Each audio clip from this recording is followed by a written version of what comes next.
Hello बच्चों।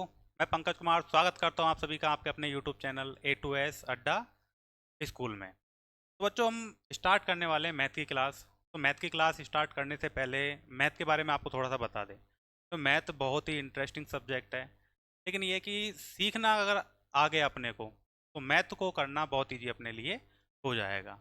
10th class की math आपके बेसिक की एक शुरुआत है। अगर अपन स्टार्ट करते तो देखो यहाँ पर आपको क्या क्या चीज़ें मिलेगी, क्या क्या चीज़ें आपको इसमें सिखाया जाएगा। तो आपके लिए बता देते हैं, यहाँ पे एक तो आपको कंप्लीटली एनसीईआरटी सॉल्यूशन कराया जाएगा, यानी कि आपकी जो बुक है उस बुक का कंप्लीटली सॉल्यूशन, हर एक एक क्वेश्चन आपको यहाँ पर सॉल्यूशन मिलेगा उसका। अगर आपको कुछ भी प्रॉब्लम अगर आती है, कुछ चीज़ें अगर आपको समझ में नहीं आती है, तो आप वीडियो को दोबारा करके देख सकते हो, या फिर आप कमेंट सेक्शन में इस चीज़ का डाल के कि सर हमको ये चीज़ समझ में नहीं आई है या हमें ये चीज़ें और सीखनी है, तो आप उस चीज़ का मैसेज कर सकते हो। जैसे ही सिलेबस अपना कंप्लीट हो जाएगा, कंप्लीट होने के बाद में आपको क्विक रिवीजन नोट्स आपको प्रोवाइड करवाए जाएंगे, वो भी हमारी तरफ से आपके लिए उपलब्ध रहेंगे। इसके बाद आपके सैम्पल पेपर रहेंगे, इंपॉर्टेंट क्वेश्चन है ये भी अपन यहीं पर ही करवाएंगे आपके, या आपके एग्जाम से में कौन कौन से क्वेश्चन, किस तरीके के क्वेश्चन आपके आ सकते हैं। इसके अलावा आपके प्रीवियस पेपर, तो देखो प्रीवियस पेपर के अंदर पहले का जो सिलेबस था वो काफ़ी बड़ा था। अब की बार जो सिलेबस है आपका वो काफ़ी कम कर दिया गया है, रिड्यूस कर दिया गया है, यानी 30% रिड्यूस हुआ है, जिसमें से एक चैप्टर है वो कम्प्लीटली हटा दिया गया है, जिसका चैप्टर का नाम है रचना। इसके बाद आपके एग्जाम्पलर, एमसीक्यूज और एक्स्ट्रा क्वेश्चंस आपको यहाँ पर करवाए जाएंगे। अब एक्स्ट्रा क्वेश्चंस कौन कौन से होते हैं, देखो अपन स्कूल में अपन पढ़ते ही हैं। स्कूल में अपने को स्कूल में लिमिटेड जो एडिशन होता है, लिमिटेड एडिशन कौन कौन से के एग्जाम्पल करवा दिए, या फिर एग्जाम्पल के साथ में अपने जो बुक के जो क्वेश्चंस होते हैं वो करवा देते हैं स्कूल वाले। लेकिन यहाँ पर आपको एग्जाम की दृष्टि से, कि आपका बोर्ड एग्जाम है भाई, अपने 10th क्लास की सबसे इंपॉर्टेंट बोर्ड एग्जाम मानी जाती है। आपसे अगर कोई पूछेगा कि आपकी परसेंटेज कितनी बनी, तो आपके 10th क्लास की परसेंटेज पूछेगा, ना कि आपके 12th के। तो आपको अपनी परसेंटेज किस तरीके से गेन करनी है, कैसे क्या गेन करना है, वो सारी चीज़ें आपको अपन बताएंगे। तो उससे पहले अपन मैथ के ये सारे टॉपिक अपन करने वाले हैं। अगर अपन बात करते हैं मैथ में कौन कौन से टॉपिक अपने को पढ़ने हैं और कौन कौन से टॉपिक को अपने को अच्छे तरीके से सीखना है, तो यहाँ पर अपन स्टार्ट करेंगे। तो पहला टॉपिक का जो चैप्टर का नाम है, उस चैप्टर का नाम है रियल नंबर, जिसको अपन जानते हैं वास्तविक संख्याओं के नाम से, वास्तविक संख्याएं। सेकंड जो चैप्टर है अपना, सेकंड चैप्टर का नाम, जिसको अपन कहते हैं पॉलिनोमियल, यानी कि बहुपद। बहुपद के बारे में अपने को बहुत ही इजी तरीके से दे रखा है, क्योंकि पिछली बार का जो चैप्टर था थोड़ा सा लेंदी था, अब इसके अंदर आपको बहुत ही ज़्यादा रेड्यूस कर दिया है। थर्ड चैप्टर आपका जो है वो है आपके दो चर वाले रैखिक समीकरण, दो चर वाले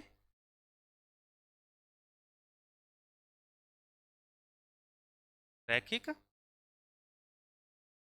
समीकरण। सबसे काम का चैप्टर है, इजी चैप्टर है। अगर अपन ने ये वाला चैप्टर अगर कर लिया, यानी कि इसके अंदर आपका आएगा क्या, आपके इसके अंदर आएगा ग्राफ। ग्राफ बनाना अगर आपने सीख लिया तो ऐसा समझ लो 4 नंबर तो अपने कन्फर्म है कि अपने नंबर कहीं नहीं जाने वाले। इसके बाद जो फोर्थ चैप्टर है, वो फोर्थ चैप्टर अपना आ जाता है क्वाड्रेटिक इक्वेशन, यानी कि जिसको अपन बोलते हैं द्विघात समीकरण। इसके बाद नेक्स्ट चैप्टर जो अपना आ जाता है वो है अर्थमेटिक प्रोग्रेशन, यानी कि समांतर श्रेणी।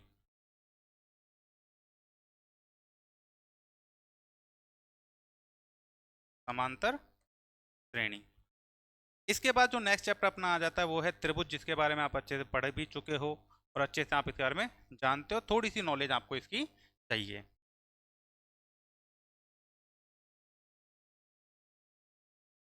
फिर आपका सातवां चैप्टर जो है, वो आपके सातवें चैप्टर का नाम है कोऑर्डिनेट ज्योमेट्री, जिसको अपन कहते हैं हिंदी में निर्देशांक ज्यामिति।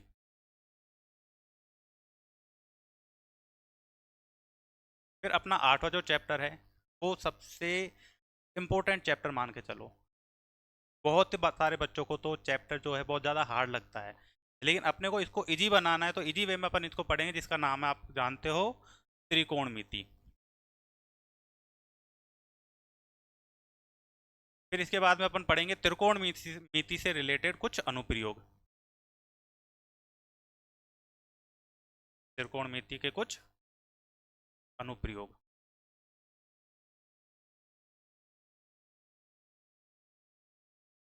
इसके बाद में 10th चैप्टर जो आपका है वो है अपना व्रत। और व्रत के बारे में अगर आप सीख गए तो इसके बाद में व्रत के कुछ फॉर्मूले, यानी कि व्रत से रिलेटेड एरिया, यानी कि क्षेत्रफल। इसके बाद में आपका आ जाएगा सरफेस एरिया एंड वॉल्यूम, यानी कि पृष्ठीय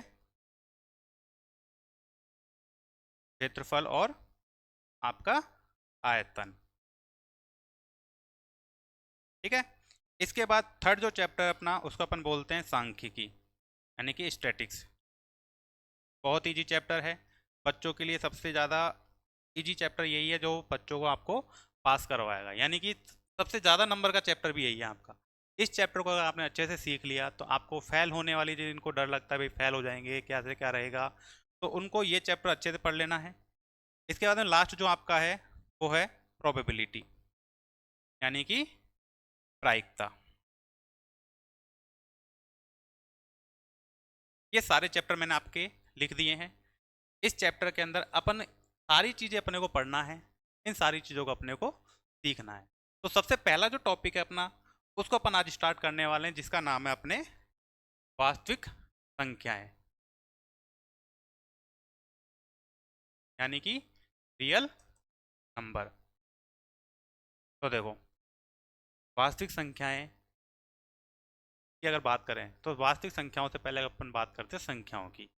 तो संख्याओं की अगर अपन बात करें तो संख्याएं बहुत प्रकार की है, टोटल मिला के 12 प्रकार की संख्याएं होती है।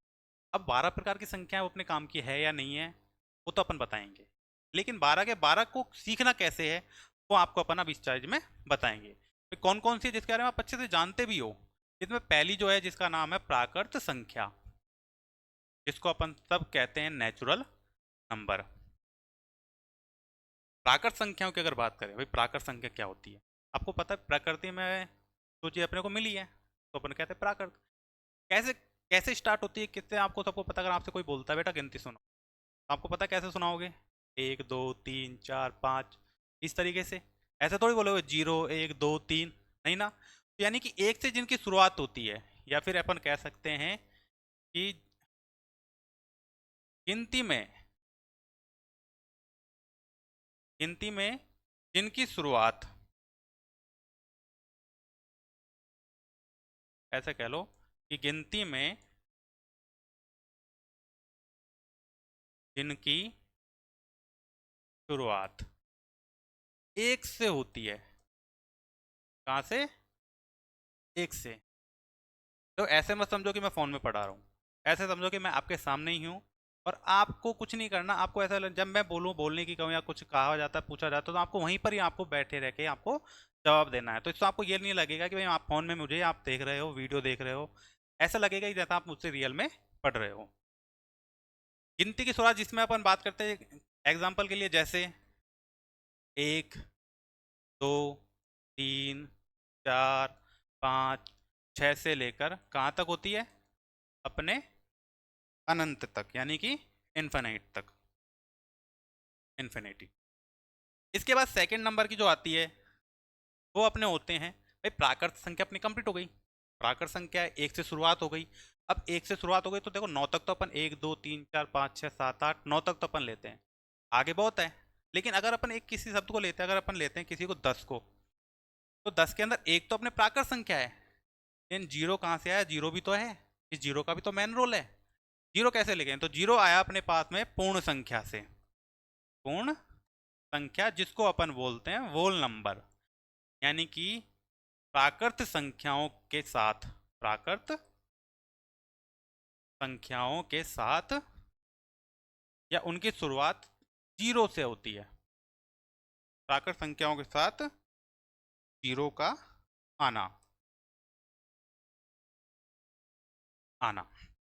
क्लियर है यहाँ तक? फॉर एग्जाम्पल जैसे कैसे कौन कौन सी संख्या हो जाती है, 0 1 2 3 4 से लेकर कहाँ तक चलेगी अपने पास ये, इन्फिनिटी तक, यानी कि अनंत तक। क्लियर है यहाँ तक? दो चीजें आपके हो गई, एक प्राकृत संख्या हो गई, प्राकृत संख्या के बाद में आपके पूर्ण संख्या हो गई है। अब इन दोनों के बाद में अपने जो थर्ड पॉइंट है या थर्ड अपन जिसकी अपन बात करते हैं वो हो जाती है अपने पास सम संख्या। सम संख्या जिनको अपन बोलते हैं इवन डिजिट्स या इवन नंबर। इवन नंबर क्या होते हैं, सम संख्याएं क्या होती है इनकी, देखो आप सबको पता है, बचपन में खेलते भी हो, सम, विषम, ऊणी, सोनी, कल्ली या जोट, नाम सुने आप सबने, ये वही संख्या है। सम संख्याएं यानी कि ऐसी संख्याएं, ऐसी संख्याएं जिसमें दो का पूरा पूरा भाग चला जाए, चला जाए, उन संख्याओं को हम कहते हैं सम संख्याएं।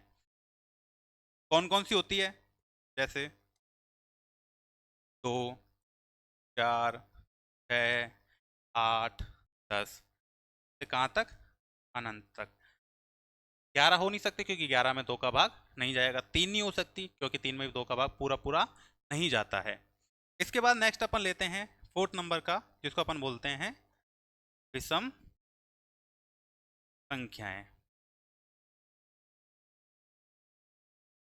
सेम इसका होता है, इसमें 2 का पूरा पूरा भाग जा रहा है, इसमें 2 का पूरा पूरा भाग नहीं जाएगा, यानी कि ऐसी संख्याएं, ऐसी संख्याएं जिसमें 2 का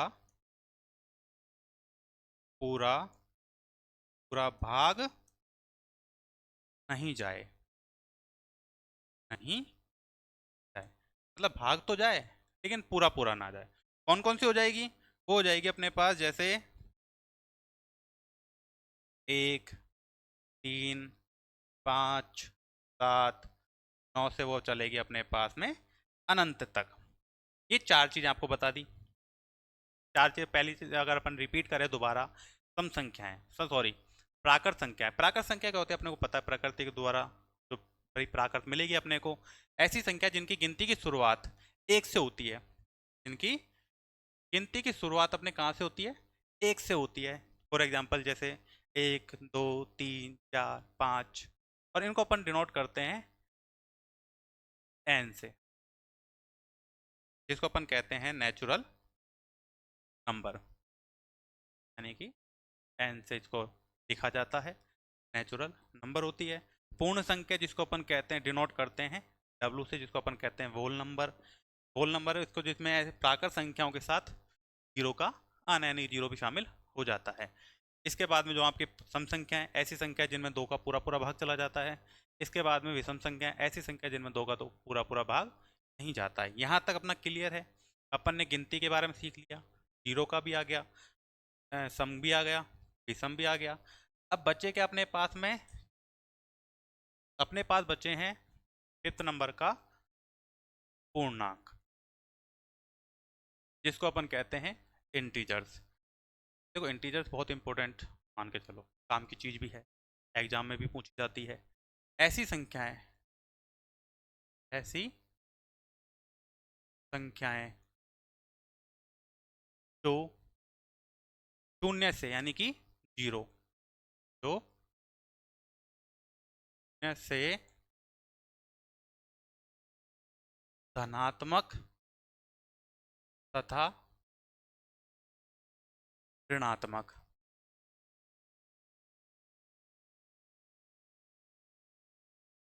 दोनों ओर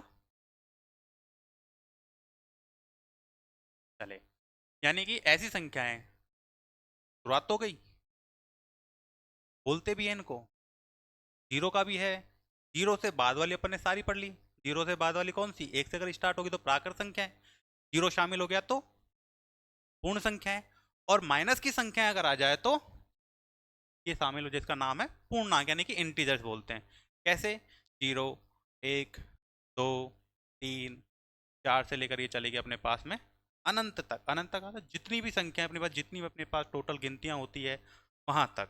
इसी तरीके से आएगा -1, -2, -3, -4 से लेकर चलता रहेगा ये अपने पास कहाँ तक, इन्फिनाइट तक। क्लियर यहाँ तक। इसके बाद में 6 नंबर की अपने आ जाती है जिसको अपन बोलते हैं अभाज्य संख्याएं। संख्याएं, अभाज्य संख्या, भाज्य संख्याएं। अभाज्य संख्याएं क्या होती है? तो भाज्य संख्या होती है, अभाज्य संख्या होती है। तो अभाज्य संख्या कौन सी होती है? यानी कि ऐसी संख्याएं जिनमें, जिनका या फिर जिसके अंदर गुणनखंड नहीं हो। यानी कि देखो इसके अंदर अभाज्य संख्या है ना, इसमें खुद के अलावा किसी को दूसरे का भाग नहीं जाता है। यानी कि अपन इसको, इसमें डेफिनेशन अगर पूछे तो इसको इस तरीके से लिख सकते हैं, ऐसी संख्याएं जिसमें स्वयं को छोड़कर, स्वयं को छोड़कर किसी दूसरी संख्या का, स्वयं को छोड़कर किसी दूसरी संख्या का भाग नहीं जाए, भाग नहीं जाए। जैसे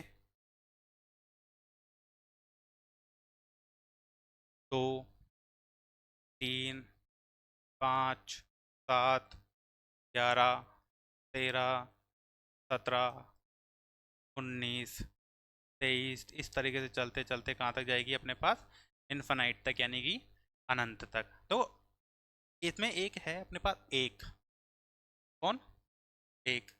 एक या ना तो भाज्य है ना ही अभाज्य है।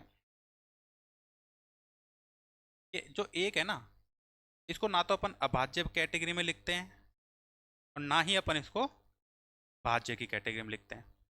रीजन क्या है, क्यों नहीं लिख सकते हैं भाई? भाज्य की कैटेगरी में इसलिए नहीं लिख सकते इसको, क्योंकि एक का जो है ना, जितनी भी डिजिट है, जितनी भी, उन सब में भाग जाएगा।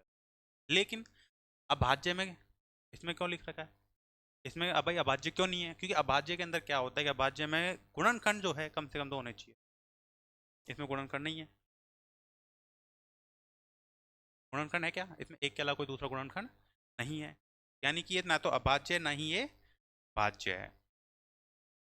इसके बाद में नेक्स्ट जो अपना आता है वो आता है अपने पास भाज्य संख्याएं। देखो भाज्य संख्या बहुत अच्छा है, अच्छी संख्या भी बोलते हैं इनको, भाज्य संख्याएं। ऐसी संख्याएं, ऐसी संख्याएं जिनमें स्वयं के अलावा, अलावा किसी और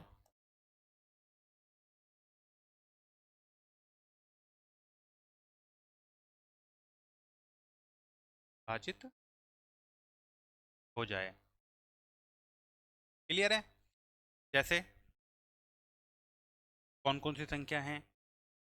4, 6, 8, 9, 10, 12, 14, 15 से लेकर कैसे चलती रहेगी, कहाँ तक चलेगी अपने पास, इन्फिनाइट तक, यानी कि अनंत तक।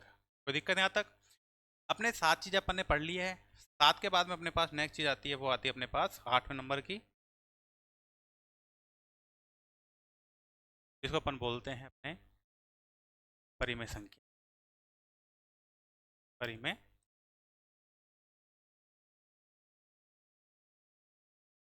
सबसे काम की चीज़ है इस चैप्टर में। तो जितनी चीज़ें आपको बताई है, एक मैथ जो होती है ना स्टार्ट, उसमें बेसिक सी चीज़ है, ये सारी चीज़ें आपको पता होना चाहिए। मेन जो चीज़ है वो आपके इस चैप्टर के अंदर, अपना पहला जो चैप्टर अपन स्टार्ट कर रहे हैं उस चैप्टर के अंदर परिमेय संख्याओं का इंपॉर्टेंट काफ़ी, क्या कहते हैं, कैसे इसको लिख सकते हैं, किस तरीके से होता है। तो परिमेय संख्या क्या होती है भाई? ऐसी संख्याएं जिनको हम पी अपॉन क्यू के रूप में लिख सकते हैं। अब यहाँ पर पी और क्यू क्या होगा भाई? पी और क्यू आपके इंटीजर्स होगा। इंटीजर्स क्या होते हैं? पूर्णांक, जो आपको अभी बताया था। ऐसी संख्याएं जिन्हें हम पी अपॉन क्यू के रूप में लिख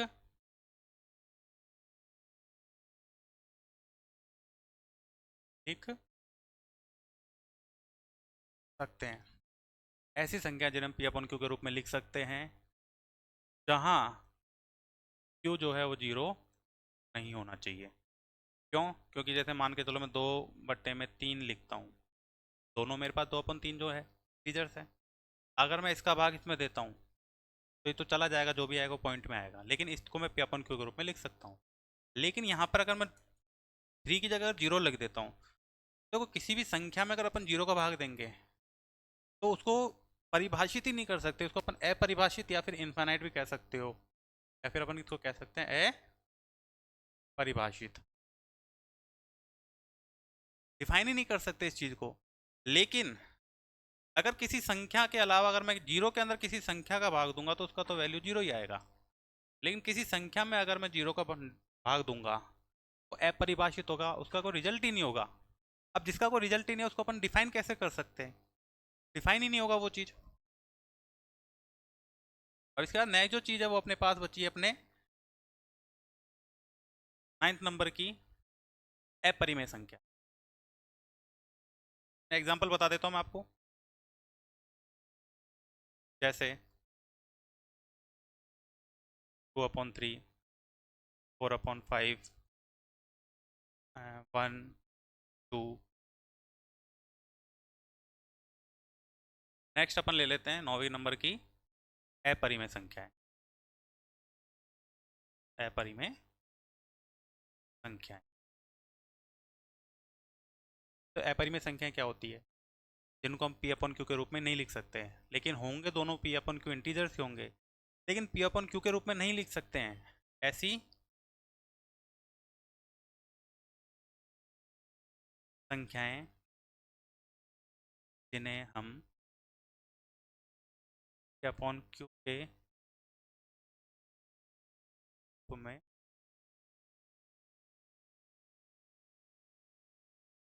नहीं लिख सकते हैं। जैसे 2, 3, 0.1, 0, 1, 0, 0, 1, 0, 0, 1, ये सारे एग्जाम्पल है। यहाँ तक आपको जो है इस चैप्टर का बेसिक्स आपको बता दी है, यानी कि अपन क्या क्या चीज़ें पढ़ने वाले हैं, क्या क्या चीज़ें अपन नहीं पढ़ने वाले हैं। तो इस चैप्टर के अंदर सारी चीज़ें आपको, इतनी चीज़ें अगर आपको पता रहेगी तो ही आप नेक्स्ट कुछ कर पाओगे। जैसे फर्स्ट टॉपिक पर अपन बात करते हैं कि अपने जो टॉपिक है वास्तविक संख्या उसमें क्या पढ़ने वाले हैं, तो उसके अंदर देखो गुणनखंड सीखना है अपने को। क्या सीखना है? गुणनखंड। तो देखो किसी भी गुणनखंड, किसी भी संख्या का अगर अपने को गुणनखंड करना है तो उसके लिए अपने को सबसे पहले जितनी भी अभाज्य संख्या हैं उन संख्याओं से भाग देना है। जैसे 12 का मेरे को इसके करने हैं फैक्टर, यानी कि गुणनखंड करना। आपको सबको पता है भाई सबसे छोटी अभाज्य संख्या कौन सी है? 2। 6 बार गया, 2 का भाग दिया, 3 बार गया। फिर यहाँ पर 12 है तो 12 के अंदर मैं 6 का भाग नहीं दे सकता। क्यों नहीं दे सकता? क्योंकि फैक्टर का नियम ये कहता है कि जो भी सबसे छोटी अभाज्य संख्या है उसका सबसे पहले अपने को भाग देना है, उसके बाद में जो भी रिजल्ट आएगा वो अपने को बताना है। यानी कि मैं 12 का अगर मैं डिवाइडेशन कर रहा हूँ, यहाँ पर मैं 3 से इसको डिवाइड नहीं कर सकता। क्यों? क्योंकि इसका रूल कहता ही नहीं है। अपने को सबसे पहले जो भी है सबसे छोटी जो अभाज्य संख्या है कौन सी है? 2। 2 से छोटी अभाज्य संख्या कोई नहीं है। अगर आप एक को लेते हो तो एक के बारे में आपको बताया था मैंने, ना तो एक अभाज्य संख्या ना ही भाज्य संख्या। 2 का अगर भाग देता हूँ तो सबसे छोटे अभाज्य संख्या है 2। 2 का भाग दिया, 6 बार गया, 2 का भाग दिया, 3 बार गया, और इसके बाद जो बचा अपने पास में तो अपन ने भाग दे दिया। तो यानी कि मेरे को अगर मैं 12 अगर मेरे को लिखना है, 12 के फैक्टर मेरे को लिखने हैं, तो 12 के फैक्टर क्या होंगे? 2 इंटू 3। या फिर मैं इसको इस तरीके से भी लिख सकता हूँ कि 2 की पावर 2। ये आपके फैक्टर, इस तरीके से अपने को आगे की चीज़ें अपने को करनी है। तो क्लास को यहीं समाप्त करते हैं।